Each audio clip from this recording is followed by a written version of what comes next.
Hello students, today our topic is MySQL, and in this lecture we are going to discuss SQL aggregate functions, group by clause, having clause and alter table command. Okay, so in our previous lecture we already discussed some aggregate functions and group by clause, but it is very important topic. So let us take a quick revision of all these topics again. After that we will discuss alter table command. So first of all, SQL aggregate function. जैसा मैं आपको पहले बता चुका हूँ कि ये आपकी प्रैक्टिकल फाइल है और ये 19 है जिसमें एग्रीगेट फंक्शन पढ़ेंगे। और एग्रीगेट फंक्शन इसलिए भी ज़रूरी है, पहला तो ये है कि जब हम ग्रुप बाय क्लॉज यूज़ करते हैं तो ग्रुप बाय के साथ एग्रीगेट फंक्शंस हमेशा यूज़ होते हैं। तो आपको एग्रीगेट फंक्शंस के बारे में पता होना चाहिए। अगर आप एग्रीगेट फंक्शंस के बारे में आपको नहीं पता है तो आपको ग्रुप बाय को भी प्रॉपर वे में आप यूज़ नहीं कर सकते, फर्स्ट थिंग। सेकेंड थिंग ये है कि एग्रीगेट फंक्शंस आपके 12th आईपी सिलेबस का पार्ट भी है और वहाँ पर इसको आपको पढ़ना ही होगा। 11th में भी है, आपके 11th में आपको ग्रुप बाय क्लॉज डायरेक्टली दे रखा है, आपका क्लियरली मेंशन है। और जब आप ग्रुप बाय पढ़ेंगे तो एग्रीगेट फंक्शंस आपको पढ़ना होगा।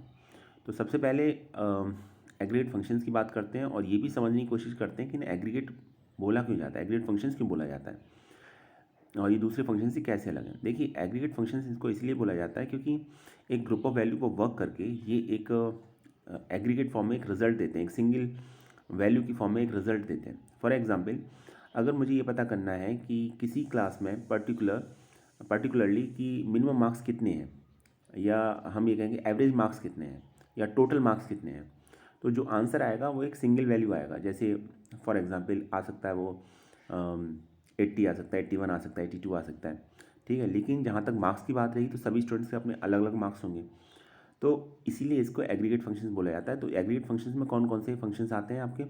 मिन फंक्शन आता है, मैक्स फंक्शन आता है, एवीजी आता है जो एवरेज निकालने के लिए यूज़ होता है, काउंट आता है जो टोटल वैल्यूज़ को काउंट करने के लिए यूज़ किया जाता है, और एक सम आता है। तो ये बेसिकली 5 फंक्शंस हैं जिनको एग्रीगेट फंक्शन बोला जाता है। तो अभी आई थिंक ये बात आप क्लियरली समझ में आ गई होगी कि एग्रीगेट फंक्शन क्या है। तो अब इसके डिफरेंट फंक्शंस के बारे में बात करते हैं और ये फंक्शंस हैं, इनकी आइडेंटिटी क्या है। देखिए, फंक्शंस जो होगा उसके आगे पैरेंथेसिस का साइन होगा, तो एक बात तो आप इसको समझ लीजिए ढंग से, ठीक है। दूसरा ये कि इसके अंदर जो वैल्यू देंगे वो वैल्यू होता है आपका, हम उसे बोलते हैं पैरामीटर वैल्यू, ठीक है। तो जो पास करते हैं हम इसके अंदर। थर्ड ये है कि एक से ज़्यादा पास कर सकते हैं, लेकिन यहाँ हम जो पैरामीटर पास करेंगे वो एक कॉलम का नेम होगा जिस पर ये आपका काम करेगा। जैसे अगर मुझको मिनिमम वैल्यू निकालनी है पर्टिकुलर किसी कॉलम पर और कॉलम का नाम मान लीजिए आपका मार्क्स है, तो मैं लिखूँगा मिन और फिर लिखूँगा मैं यहाँ पर मार्क्स। तो ये इस बात को ध्यान रखिएगा, ठीक है। तो जो मार्क्स होंगे उस पर, उसमें जो भी मार्क्स कॉलम में जो भी मिनिमम वैल्यू होगी वो कैलकुलेट होकर आ जाएगी। पर अभी इसमें एक बात और है कि सिर्फ आप इतना लिखेंगे तो काम नहीं चलेगा, आपको टेबल का नेम भी मेंशन करना पड़ेगा। और सिर्फ टेबल का नेम मेंशन करने से भी काम नहीं चलेगा, आप ये हमेशा सेलेक्ट स्टेटमेंट के साथ यूज़ होते हैं, तो आप हमेशा सेलेक्ट लिखिए पहले, ठीक है। सेलेक्ट के बाद जो भी कॉलम नेम है वो कॉलम नेम मेंशन कर सकते हैं और उसमें एक कॉलम तो ये फंक्शन वाला होगा ही आपका अलग से। इसके बाद हम फ्रॉम करके टेबल नेम लिखेंगे, ठीक है। तो फ्रॉम करके हम टेबल नेम लिखेंगे। टेबल नेम मान लीजिए है S T U table name है, तो इसका मतलब अब पता है क्या निकलेगा? इसका मतलब ये निकलेगा कि एस टी यू एक टेबल है, उसमें एक कॉलम है मार्क्स, आप उसमें मिनिमम मार्क्स फाइंड आउट करना चाह रहे हैं और जो भी रिजल्ट होगा मिनिमम मार्क्स का वो स्क्रीन पर शो हो जाएगा। आई थिंक अभी ये बात आपको समझ में आ चुकी होगी कि किस तरीके से मिनिमम मार्क्स निकाले जाते हैं, ओके। तो मिन का मतलब यहाँ पर मिनिमम से है।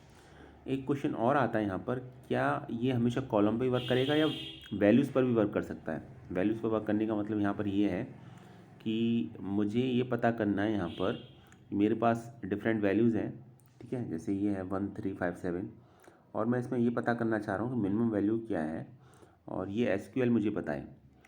तो फंक्शन तो मुझे मालूम है लेकिन टेबल नहीं है इसमें, क्या करेंगे? तो उस केस में आप लिखिए सेलेक्ट, ठीक है। और सेलेक्ट लिखने के बाद आप लिखिए यहाँ पर मिन। मिन के बाद आप वैल्यू पास कर दीजिए इसमें 1357 कॉलम नेम ना लिख के वैल्यू लिखेंगे, ठीक है। और अगर टेबल लिखना चाह रहे हैं तो टेबल लिख सकते हैं फ्रॉम ड्यूल। अभी ड्यूल टेबल क्या है, ये वही डिफ़ॉल्ट टेबल है आपकी, ठीक है। कैलकुलेशन कर सकते हैं, इस टेबल के थ्रू कोई कैलकुलेशन करनी तो ये टेबल आप यूज़ कर सकते हैं, क्योंकि टेबल तो चाहिए आपको, सेलेक्ट के साथ हमेशा टेबल नेम का यूज़ होगा, ठीक है। तो ये आप ध्यान रखिएगा। अच्छा, एक बात और है, वो ये है कि अगर आप सिर्फ इतना भी लिखेंगे सेलेक्ट min 1357 तो भी माई एसक्यूएल में एक्सेप्टेबल होगा, क्योंकि ये टेबल जो होती है डिफ़ॉल्ट होती है। तो उस केस में भी आप ये याद रखिएगा। जनरली हम इसको करते नहीं हैं, क्योंकि पर्टिकुलर कोई कैलकुलेशन करने के लिए हम एग्रीगेट फंक्शंस का यूज़ नहीं करते, ठीक है। उसके लिए तो एक्सेल में कर सकते हैं, कैलकुलेटर से भी कर सकते हैं, ये सब हैं आपके पास ऑप्शंस। तो हम जनरली टेबल पर ही कैलकुलेशन करते हैं, इसलिए इस तरीके से हम कॉलम नेम ही पास करते हैं as a parameter value function में। बट ये भी पता होना चाहिए कि अगर आपको करना है फिर भी सम आपको कभी ऐसी रिक्वायरमेंट पड़ती है कि नहीं, आपको एसक्यूएल में ही, माई एसक्यूएल के थ्रू ही आपको कोई कैलकुलेशन पर्टिकुलरली करनी है, मिनिमम मैक्सिमम या एवरेज या कुछ ये निकालना है, आपको कोई एग्रीगेट फंक्शन का यूज़ करना है, तो फिर याद रखिएगा, फिर हम सेलेक्ट स्टेटमेंट का यूज़ करेंगे वहाँ पर। तो अभी आई थिंक ये बात आपको समझ में आ चुकी होगी, ठीक है। बात करते हैं सेकंड की, मैक्स की। तो जैसा नाम है मैक्स का, मिनिमम वैल्यू निकालने के लिए यूज़ किया जाता है, तो मैक्स से आपको ये बात तो समझ में आ ही रही होगी कि मैक्स से मैक्सिमम वैल्यू फाइंड आउट होगी। तो बाकी सब चीज़ें तो सेम रहेंगी, बाकी सब कुछ सेम रहेगा। सेलेक्ट स्टेटमेंट मैक्स के साथ भी आएगा, फ्रॉम टेबल नेम मैक्स के साथ भी आएगा। अच्छा, एक और है इसमें, अगर कंडीशन है आपके साथ तो वेयर के साथ आप कंडीशन को मेंशन कर सकते हैं, और कंडीशन नहीं है तो कोई रिक्वायरमेंट इसकी नहीं है, ये ऑप्शनल है। कंडीशन है तो आप वेयर यूज़ कीजिए, कंडीशन नहीं है तो वेयर को भी यूज़ करने की ज़रूरत नहीं है। तो एग्रीगेट फंक्शन में जो मैक्स सेकंड में जो एग्रीगेट फंक्शन है मैक्स, बेसिकली ये मैक्सिमम वैल्यू फाइंड आउट करने के लिए यूज़ किया जाता है, ठीक है। चलिए आगे देखते हैं। चलिए एक टेबल लेते हैं। आप टेबल ले लिया आपने, STU_REC, और इसमें 3 कॉलम्स हैं, रोल नंबर, नेम और मार्क्स। अब आपको मिनिमम मार्क्स पता करने हैं, तो हम लिखेंगे सेलेक्ट, लिखेंगे मिन, ब्रैकेट में लिखेंगे मार्क्स, कॉलम का जो नेम है, ठीक है। ये ध्यान रखिएगा। चलिए फिर उसके बाद फ्रॉम, इसके बाद टेबल का नेम, टेबल का नेम के बाद कंडीशन है तो कंडीशन लिखिए, कंडीशन नहीं है तो लिखने की कोई ज़रूरत भी नहीं है उस कंडीशन को। तो फिर कंडीशन के अकॉर्डिंग बिहेव करेगा। जैसे यहाँ पर लिख रखा है आपने, where marks is less than 80, marks 80 से कम हो, तो मार्क्स 80 से कम का मतलब है ये दोनों कॉलम आपके, ये दोनों वैल्यू सेलेक्ट होंगी, उसमें से जो मिनिमम वैल्यू होगी वो सेलेक्ट होगी। हालांकि हम इसको नहीं भी लिखते तो अभी 72 ही सेलेक्ट होती, तो एक अलग बात है। लेकिन यहाँ पर बताने का मकसद सिर्फ आपको इतना है कि जो भी कुछ हम वेयर के साथ लिखेंगे, कंडीशन जो भी मेंशन करेंगे, उस कंडीशन के अकॉर्डिंग ही वर्क होगा आपका, ठीक है। तो ये ध्यान रखिएगा आप। आगे चलते हैं। ऐसे ही आपको अगर मैक्सिमम निकालना है तो फिर आप क्या लिखेंगे, फिर यहाँ पर आप मिन की जगह मैक्स लिखेंगे। बाकी सब कुछ वैसा ही रहेगा जैसे पहले था, कुछ चेंज नहीं होगा। सेलेक्ट भी यूज़ होगा, फ्रॉम भी यूज़ होगा, टेबल नेम पहले की तरह यूज़ होगा। कंडीशन है तो कंडीशन को लिखिए, कंडीशन नहीं है तो कंडीशन को लिखने की कोई ज़रूरत नहीं है। अब ये उस कॉलम में 79 आंसर आएगा मैक्सिमम वैल्यू का, और कंडीशन क्या है, marks is less than 80, marks is less than 80 है, ठीक है। तो लेस देन 80 में हाईएस्ट मार्क्स कौन से हैं, लेस देन 80 तो ये दोनों वैल्यू हो गई, इसमें से हाईएस्ट वैल्यू क्या होगी 79, तो 79 इस केस में आंसर आ जाएगा आपका, देखिए, ठीक है। तो ये मैक्सिमम वैल्यू आ जाएगी, क्योंकि मैक्सिमम वैल्यू का जो सिलेक्शन होगा वो 72 और 79 में होगा। रेस्ट जो वैल्यूज़ हैं वो इस कंडीशन को सेटिस्फाइड नहीं कर रही, where marks is less than 80, तो वो तो फिर काउंट ही नहीं होंगी। तो इनमें से जो मैक्सिमम वैल्यू सेलेक्ट होगी वही आपका आंसर होगा, और आंसर आ जाएगा इस केस में 79, ठीक है। आगे बात करते हैं। नेक्स्ट आता है आपका काउंट फंक्शन, एवरेज फंक्शन और सम फंक्शन। अब आई थिंक इसमें बहुत ज़्यादा कुछ मुझे बताने की ज़रूरत नहीं है, आपको नेम देख के ही समझ में आ रहा होगा। काउंट से हम total number of records count करते हैं, ठीक है। तो एक ये है। अच्छा, एक बात और बतानी थी आपको, एक कीवर्ड होता है डिस्टिंक्ट।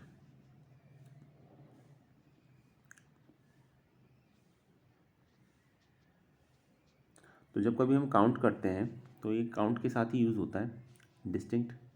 तो इसको यूज़ करने का एडवांटेज ये होता है आपका कि अगर वैल्यू रिपीटेड है तो उसे ये सिंगल टाइम कंसिडर करेगा। ठीक है, जैसे मान लीजिए मेरा नाम है प्रवीण और मैं जानना चाह रहा हूँ कि क्लास में कितने स्टूडेंट्स हैं, नेम के अकॉर्डिंग मैं काउंट करना चाह रहा हूँ, और प्रवीण नाम के 2 स्टूडेंट हैं। तो उन दोनों को अगर डिस्टिंक्ट कीवर्ड लिखा जाएगा तो वो सिर्फ एक बार काउंट होगा, डिस्टिंक्ट नहीं लिखा जाएगा तो दोनों प्रवीण काउंट होंगे इस केस में अंदर। और यह कहाँ लिखना होगा, ठीक है, जैसे मैंने यहाँ लिखा काउंट, सेलेक्ट के साथ ही यूज़ करेंगे, तो यहाँ नेम लिखा मैंने, तो ऑब्वियसली नेम काउंट हो जाएंगे। लेकिन नेम से पहले मैंने अगर डिस्टिंक्ट लिख दिया, ठीक है, कीवर्ड डिस्टिंक्ट लिख दिया, तो उस केस में क्या होगा, उस केस में जहाँ रिपीटिशन होगा, ठीक है, वो रिपीटिशन कंसिडर नहीं होगा, और उस केस में जो नेम ऑलरेडी आ चुका है वही एक बार ही काउंट होगा, दूसरी बार वो काउंट नहीं होगा, एक से ज़्यादा बार काउंट नहीं होगा। तो एक तो ये हो गया आपका। अभी इसमें एग्जाम्पल दे नहीं रखा डिस्टिंक्ट का, मैं आपको जब लैब के रिगार्डिंग इसमें अभी वीडियोस बनेंगे तो उसमें मैं इसको करके दिखाऊंगा आपको। और ये सेकंड लास्ट वीडियो है MySQL की प्रैक्टिकल फाइल का, जहाँ तक लिखने की बात है। प्रैक्टिकल इसका इसके बाद ही स्टार्ट करेंगे, तो जो आपका वीडियो होगा 1 नवंबर का, वो प्रैक्टिकल से स्टार्ट होगा आपका, याद रखिएगा। और प्रैक्टिकल इसका करके देखेंगे, सबको एग्जीक्यूट करके देखेंगे किस तरीके से ये काम करते हैं। तो बात चल रही थी काउंट की, तो आपने देखा जैसे मिन को यूज़ कर रहे थे, मैक्स को यूज़ कर रहे थे, वैसे ही काउंट को यूज़ करेंगे। तो काउंट का पहले तो पता होना चाहिए काउंट करता क्या है। काउंट जैसे लिखा हुआ देखिए फर्स्ट लाइन में, the count function returns the number of rose that indicated specified criteria. जो पर्टिकुलर किसी स्पेसिफाइड क्राइटेरिया को फुलफिल करते हैं उनको ये काउंट करता है, नंबर ऑफ रोज काउंट करके देता है हमेशा ये। तो नंबर ऑफ रोज काउंट करके देगा हमेशा ये, ठीक है। बाकी तो सब इसका सेम ही है। सेलेक्ट को पहले भी यूज़ कर रहे थे, अभी भी यूज़ करेंगे। फ्रॉम टेबल नेम पहले भी था, अभी भी है। कंडीशन अगर है तो कंडीशन लिखिए, नहीं है तो फिर लिखने की ज़रूरत नहीं है इसको, ठीक है। तो एक एग्जांपल देखते हैं, मार्क्स का ही एग्जांपल देखते हैं।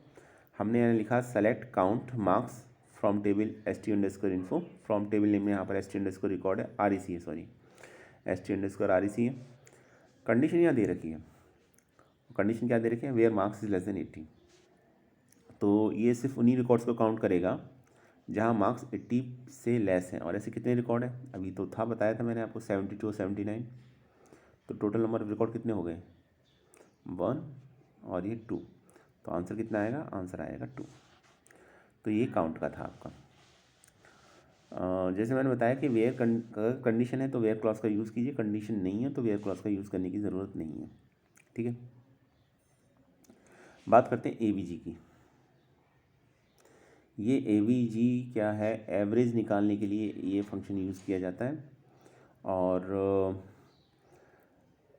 बाकी तो सभी बातें वैसे ही रहेंगी जैसे मिन मैक्स और काउंट के लिए अप्लाई हो रही थी। इसका मतलब सेलेक्ट के साथ ही यूज़ करेंगे, टेबल नेम मेंशन करेंगे, कंडीशन है तो कंडीशन देंगे, कंडीशन नहीं है तो कंडीशन नहीं देंगे, ओके। उस केस में जैसे देखिए इसमें भी मैंने सेम ही कंडीशन रखी है, तो बस एक चेंज किया है इसमें। टेबल वही है st_REC, आप देख ही रहे हैं। सेलेक्ट फिर AVG, एवरेज निकालने के लिए फंक्शन का यूज़ किया मैंने, और कॉलम का नेम दे दिया एज ए पैरामीटर वैल्यू, जो है यहाँ पर इस केस में मार्क्स। टेबल st_REC है ही आपके पास, और कंडीशन फिर से same he condition they the, marks is less than 80।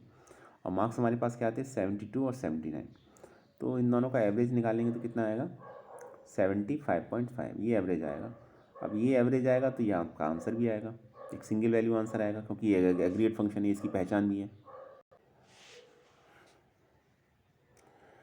चलिए तो ठीक है, एक तो ये हो गया आपका, एवरेज हो गया आपका, ठीक। एवरेज के बाद नेक्स्ट देखते हैं सम, लास्ट है ये, क्योंकि अभी हमने मिन देख लिया, मैक्स को पढ़ लिया, काउंट, एवरेज, और अब लास्ट में सम। तो इसमें कुछ बहुत ज़्यादा बताने की ज़रूरत नहीं है, आई थिंक अब तो आपको आइडिया लग ही गया होगा। तो ये टोटल निकालने के लिए सम यूज़ किया जाएगा, पर्टिकुलर किसी कॉलम का टोटल निकालना है तो हम सम फंक्शन का यूज़ करेंगे, ठीक है। तो अभी जैसे मैंने लिया यहाँ पर सेलेक्ट सब मार्क्स, तो जितने भी टोटल मार्क्स होंगे, जितने मार्क्स होंगे उनका सबका टोटल हो जाएगा यहाँ पर, वो रिफ्लेक्ट होगा। और कंडीशन फिर से मैंने वही रखा, जैसे मैंने बताया कंडीशन है तो लगाइए, कंडीशन नहीं है तो देने की ज़रूरत नहीं है वेयर क्लॉज के साथ। तो 80 से मार्क्स कौन कौन से थे आपके, 72 और 79, दोनों को ऐड करेंगे रिजल्ट कितना आएगा, 151। तो 151 रिजल्ट कहाँ शो हो रहा है, यहाँ पर देखिए। एक बार एक्चुअल टेबल देख लीजिए आप, ये एक्चुअल टेबल है आपकी, ये एक्चुअल टेबल है, ये एक्चुअल टेबल है आपकी, ठीक है। अगर किसी को डाउट है तो ये एक्चुअल टेबल देख लीजिए आप।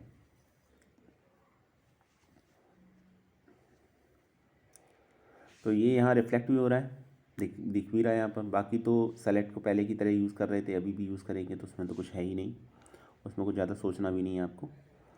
फ्रॉम के साथ टेबल नेम, वेयर के साथ कंडीशन, जो भी कंडीशन लगाते हैं, और आउटपुट आएगा। तो ये एग्रीगेट फंक्शंस थे, डिफरेंट वैल्यूज़ होती हैं, और आपका रिजल्ट एक सिंगल वैल्यू की फॉर्म में आता है, इसलिए इसको एग्रीगेट फंक्शंस बोलते हैं।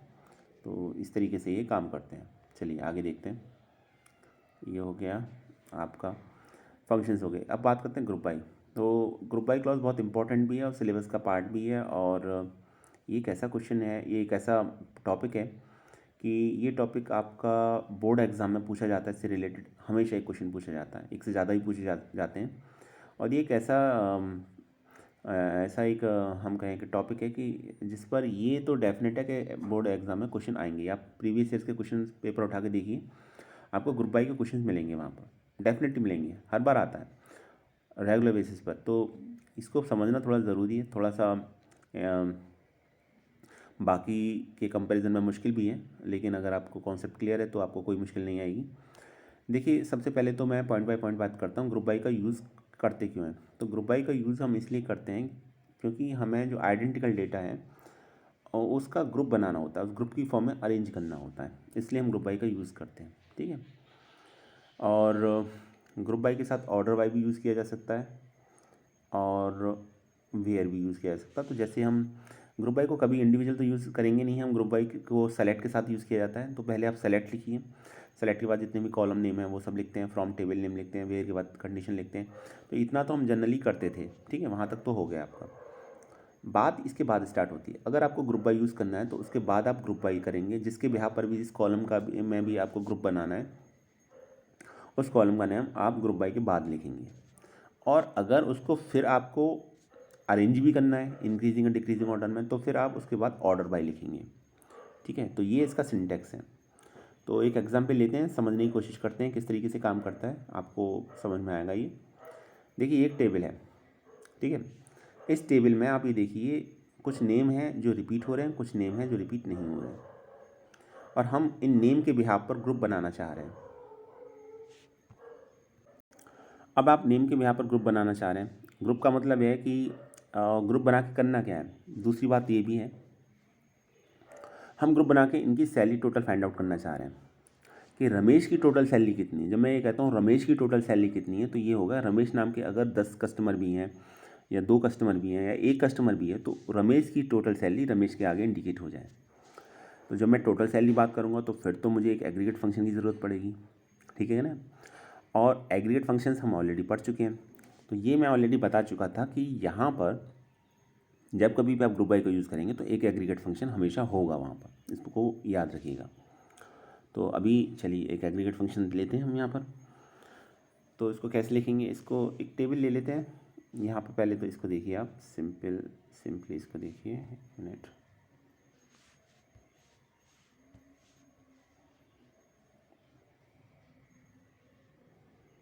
सिर्फ इसको देखिए आप अभी फ़िलहाल। सेलेक्ट, तो अभी आपको नेम भी प्रिंट कराना है, तो आपने लिया नेम, और जितने भी नेम हैं उनकी सैलरी प्रिंट करानी है, तो हम लेंगे सम सैलरी, एग्रीगेट फंक्शन ले लिया हमने यहाँ पर। फ्रॉम के बाद लिया टेबल नेम, टेबल नेम क्या हो जाएगा, कस्टमर, और हमको बनाना है ग्रुप किसका, नेम का, तो हमने लिखा ग्रुप बाय नेम, ठीक है। तो ये आपका कमांड हो गई। तो जितने भी नेम हैं उनका वो सिंगल टाइम अपीयर होगा, और उनकी जितनी भी आपकी सैलरी होगी वो उसके सामने इंडिकेट हो जाएगी। जैसे हार्दिक की सैलरी 8500 है, ये इंडिकेट हो जाएगी आपकी। चलिए आगे बात करते हैं हैविंग क्लॉज की। अब हैविंग क्लॉज हमेशा ये याद रखिएगा कि ग्रुप बाय के साथ आता है। अगर ग्रुप पर कोई कंडीशन है तो वो कंडीशन हम हैविंग क्लॉज के साथ यूज़ करते हैं। वेयर के साथ क्यों नहीं करते? क्योंकि वेयर के साथ जो वेयर कीवर्ड है वो एग्रीगेट फंक्शन के साथ यूज़ नहीं किया करते हैं हम वेयर को। तो कभी भी अगर आपको एग्रीगेट फंक्शन के साथ कोई कंडीशन यूज़ करनी है, और एग्रीगेट फंक्शन तो ग्रुप बाय के साथ ही यूज़ होते हैं, तो इनडायरेक्टली मैं ये कहूँ कि ग्रुप बाय के साथ अगर कोई कंडीशन है तो उस कंडीशन को हमेशा हैविंग के साथ ही मेंशन करेंगे। ग्रुप पर कोई भी कंडीशन है उसको हैविंग के साथ मेंशन करेंगे। और हैविंग को लिखेंगे कहाँ? एक सेकंड क्वेश्चन ये आ गया, देखिए सेलेक्ट तो हम पहले लिख रहे थे, उसके बाद फ्रॉम वेयर, यहाँ तक तो क्लियर था आपको। इसके बाद ग्रुप बाय लिख रहे थे। अगर ऑर्डर बाय भी आपको मैनेज भी करना है तो ऑर्डर बाय लिखेंगे बाद में, उससे पहले हैविंग कंडीशन लिखेंगे। या मैं इसको ऐसे कहूँ कि ग्रुप बाय के बाद जस्ट आफ्टर ग्रुप बाय आपको हैविंग क्लॉज लिखना है, अगर कंडीशन है तो। नहीं है तो लिखना ही नहीं है, वो तो अलग बात हो गई। लेकिन अगर है तो फिर ग्रुप बाय के बाद आपको जो ग्रुप पर रिलेटेड कंडीशन है, एग्रीगेट फंक्शन से रिलेटेड कंडीशन है, वो आपको हैविंग के साथ मेंशन करनी है। ठीक, चलिए ये हो गया आपका। ये देखिए यहाँ पर, अब यहाँ पर जैसे ये है select count ID as from customers group by age, तो एज के यहाँ पर आपने ग्रुप बनाया और यहाँ कंडीशन दे दी एज की आपने, having age is less than 26। ठीक है, तो यहाँ पर इसके अकॉर्डिंग ये डेटा शो हो जाएगा। ये ऑलरेडी हम पिछली बार डिस्कस कर चुके थे। चलिए आइए कुछ अब बात करते हैं अल्टर टेबल कमांड की। बहुत इंपॉर्टेंट है ये अल्टर टेबल कमांड। सबसे पहले तो ये समझ लीजिए ये एक DML स्टेटमेंट है, सॉरी DDL स्टेटमेंट है, DDL। और DDL की फुल फॉर्म क्या होती है? Data definition language. तो DDL से रिलेटेड स्टेटमेंट है ये। तो DDL में हम जानते हैं कि जो भी टेबल के स्ट्रक्चर से रिलेटेड कमांड्स आती हैं वो DDL के अंदर आती हैं। तो इसमें भी हम टेबल के स्ट्रक्चर को चेंज कर सकते हैं। पहले हमने बना दिया है। देखिए अभी तक हम कौन कौन से DDL स्टेटमेंट पढ़ चुके हैं। हमको अगर टेबल क्रिएट करनी है तो हम क्या यूज़ करते थे? Create table command. हमको अगर टेबल ड्रॉप करनी है तो हम करते थे drop command, drop table command का यूज़ करते थे। और अगर हमको अब अगर अल्टर करना है, चेंज करना है, पहले से एक टेबल बनी हुई है और उस टेबल को हमको अगर चेंज करना है, चेंज करने का मतलब है कि हम उसमें एक कॉलम ऐड करना चाह रहे हैं, या पहले से कोई एग्जिस्टिंग कॉलम है, उस एग्जिस्टिंग कॉलम में हमको डेटा टाइप का साइज़ बढ़ाना है या डेटा टाइप चेंज करना है, तो वो हम कर सकते हैं इसकी हेल्प से, अल्टर टेबल कमांड की हेल्प से। तो देखिए पहले लिखा हुआ, the alter table statement is use to add, delete और modify column in an existing table. पहले से कोई एग्जिस्टिंग टेबल है और उस टेबल में हम किसी भी कॉलम को ऐड, नए कॉलम को ऐड करना चाह रहे हैं, एग्जिस्टिंग कॉलम को डिलीट करना चाह रहे हैं, या जो एग्जिस्टिंग कॉलम है उसके अंदर कुछ मॉडिफिकेशन करना चाह रहे हैं, तो वो हम अल्टर टेबल कमांड के थ्रू कर सकते हैं। कैसे करेंगे या हम आगे देखेंगे। एंड सेकंड पॉइंट है the alter table statement is also use to add and drop various constant और ऑन एन एग्जिस्टिंग टेबल। तो सिर्फ ऐसा नहीं है कि हमको सिर्फ कॉलम ही ऐड करना है, कॉलम को डिलीट करना है या कॉलम को ही मॉडिफाई करना है। अल्टर टेबल कमांड के थ्रू हम जो कंस्टेंट्स हैं, जैसे नॉट नल है, यूनिक है, प्राइमरी की है, फॉरेन की है, चेक है, डिफ़ॉल्ट है, इन कंस्टेंट को भी अप्लाई कर सकते हैं। अगर हमने टेबल क्रिएशन के टाइम पर ये कंस्टेंट अप्लाई नहीं किए हैं या पहले से कर रखे हैं और हमको इनको डिलीट करना है, हटाना है, तो हम अल्टर टेबल कमांड के थ्रू इनको हटा सकते हैं या अप्लाई कर सकते हैं बाद में भी। क्योंकि अक्सर ऐसा होता है कि at the time of table creation आपने अप्लाई नहीं किया, कोई कंस्टेंट अप्लाई नहीं किया, लेकिन बाद में आप अप्लाई करना चाह रहे हैं, तो ऐसा नहीं है कि आपको दोबारा से टेबल बनानी पड़ेगी और पहली टेबल को डिलीट करना पड़ेगा, उसकी ज़रूरत नहीं है। आप अल्टर टेबल कमांड के थ्रू आप बाद में भी उन कंस्टेंट को अप्लाई कर सकते हैं, और अगर कंस्टेंट को हटाना है तो वो भी हटा सकते हैं। ठीक है, तो आज के टॉपिक में तो हम इसे अल्टर टेबल कमांड में सिर्फ ये सीखेंगे कि कॉलम कैसे ऐड किए जाते हैं, कॉलम कैसे डिलीट किए जाते हैं और कॉलम कैसे मॉडिफाई किए जाते हैं अल्टर टेबल कमांड के थ्रू। नेक्स्ट वीडियो में हम ये समझेंगे कि कंस्टेंट को कैसे अप्लाई किया जाता है इसके थ्रू। ठीक है, तो चलिए बात करते हैं। सबसे पहले ही देखिए इसका सिंटैक्स, देखिए इसका सिंटैक्स समझने की कोशिश कीजिए। सिंटैक्स क्या है इसका? सबसे पहले लिखते हैं हम अल्टर टेबल। अल्टर टेबल के बाद लिखा आपने टेबल का नेम, जिस टेबल को भी आप अल्टर करना चाह रहे हैं, चेंज करना चाह रहे हैं। इसमें अल्टर टेबल में एक बात और, यहाँ पर अल्टर टेबल में और अपडेट में आपको कंफ्यूज होने की ज़रूरत नहीं है। अल्टर टेबल से स्ट्रक्चर चेंज करते हैं और अपडेट से डेटा को चेंज करते हैं, तो दोनों अलग अलग चीज़ें हैं। डेटा को चेंज करना है मतलब अपडेट करना है तो अपडेट टेबल कमांड, और टेबल का स्ट्रक्चर ही चेंज करना है तो फिर अल्टर टेबल कमांड।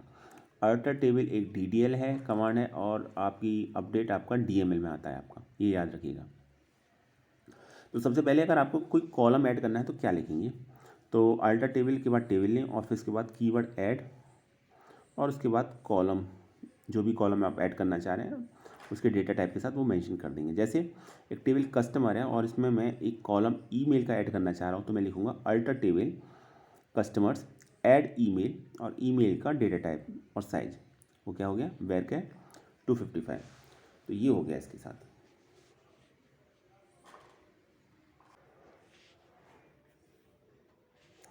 चलिए आगे देखते हैं।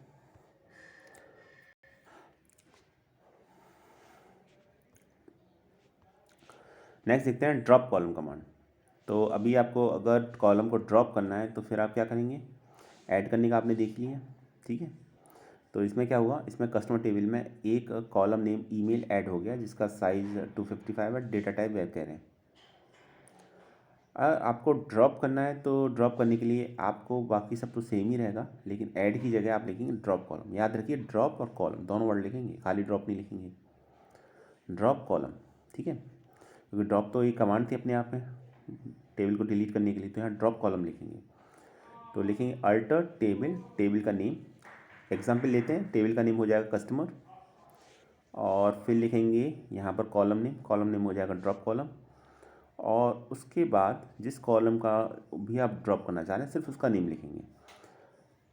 ये सब लिखने की ज़रूरत नहीं है, इसका डेटा टाइप और साइज़ के कॉलम का नेम लिखेंगे, क्योंकि वो ज़रूरत तो तब पड़ती है जब हम ऐड कर रहे हैं, तो वहाँ बताना पड़ेगा कि उसका डेटा टाइप और साइज़ क्या है। ड्रॉप कर रहे हैं तो खाली कॉलम नेम लिखेंगे, वो ड्रॉप हो जाएगा आपका। तो याद ये रखिएगा जो मैंने आपको अभी थोड़ी देर पहले बताया है कि ड्रॉप कॉलम लिखेंगे कम्प्लीटली। अक्सर बच्चे यहाँ भी गलती कर जाते हैं, यहाँ खाली ड्रॉप लिखते हैं, तो ड्रॉप कॉलम कम्प्लीट लिखेंगे यहाँ पर, ठीक है। तो एक ये हो गया आपका। इसका सिंटैक्स है, सिंटैक्स भी देख लीजिए। तो एग्जांपल मैंने डायरेक्ट समझा दिया आपको, alter table, table name, drop column, column name. उम्मीद है आपको समझ में आ गया होगा। आगे देखते हैं। अब चलिए मॉडिफाई करना है, तो मॉडिफाई कैसे करेंगे। मॉडिफाई करने के लिए ये है कि आपको अल्टर टेबल, टेबल नेम यहाँ तक तो सेम रहेगा। अभी आपने ड्रॉप के लिए क्या यूज़ किया था, ड्रॉप के लिए आपने यूज़ किया था ड्रॉप कॉलम। मॉडिफाई करने के लिए करेंगे मॉडिफाई कॉलम, इन दोनों को लिखेंगे। और मॉडिफाई कॉलम लिखने के बाद उस कॉलम का नेम, ठीक है, उसका डेटा टाइप, आपको डेटा टाइप या साइज जो भी चेंज करना है वो आप लिख सकते हैं इसके बाद। देखिए यहाँ ऐसा है कि अगर आप साइज़ बढ़ा रहे हैं, मान लीजिए आपका साइज, आपका पहले डेटा टाइप वेरकैर था और आप उस डेटा टाइप को वेरकैर ही रखना चाह रहे हैं, लेकिन साइज़ बढ़ाना चाह रहे हैं आप, तो बढ़ा सकते हैं, कोई दिक्कत नहीं है उसके अंदर। लेकिन अगर साइज़ कम करना चाह रहे हैं तो दैट इज़ नॉट पॉसिबल, क्योंकि भाई आपने टेबल बना रखी है पहले से और उस टेबल के अंदर पहले से एग्जिस्टिंग डेटा होगा। मे भी पॉसिबल क्या साइज़ करने से वो आपका रिड्यूस साइज में कन्वर्ट ना हो पाए, तो इसीलिए ये एक्सेप्टेबल नहीं होता। आप हमेशा साइज़ बढ़ाते हैं, कभी कम नहीं करते, जब कभी भी मॉडिफाई करते हैं, तो ये ध्यान रखिएगा। कम करने की कोशिश करेंगे एरर आएगी इसके अंदर। दूसरी बात ये थी कि अगर आप column name change, column name का डेटा टाइप भी चेंज कर रहे हैं, तो ऐसा नहीं कर सकते कि आप स्ट्रिंग को आपको इंटीजर में कन्वर्ट करना है, नहीं, वो पॉसिबल नहीं है। कैर को वेर कैर कर सकते हैं, वो ठीक है, वो एक्सेप्टेबल है, ऐसा नहीं कर सकते आप। तो मॉडिफाई में के साथ ये भी रहता है आपका कि साइज़ को बढ़ा सकते हैं, और डेटा टाइप अगर चेंज करना है तो सिर्फ वही डेटा टाइप चेंज करेंगे जो सिमिलर हैं आपके, जो सेम पर्पज़ के लिए यूज़ किए जाते हैं, तो ये इसको भी ध्यान रखिएगा। और अगर आपका कोई जैसे यहाँ पर एक एग्जांपल दे रखा है, ये देखिए, alter table person modify age, age को हमें मॉडिफाई करना है।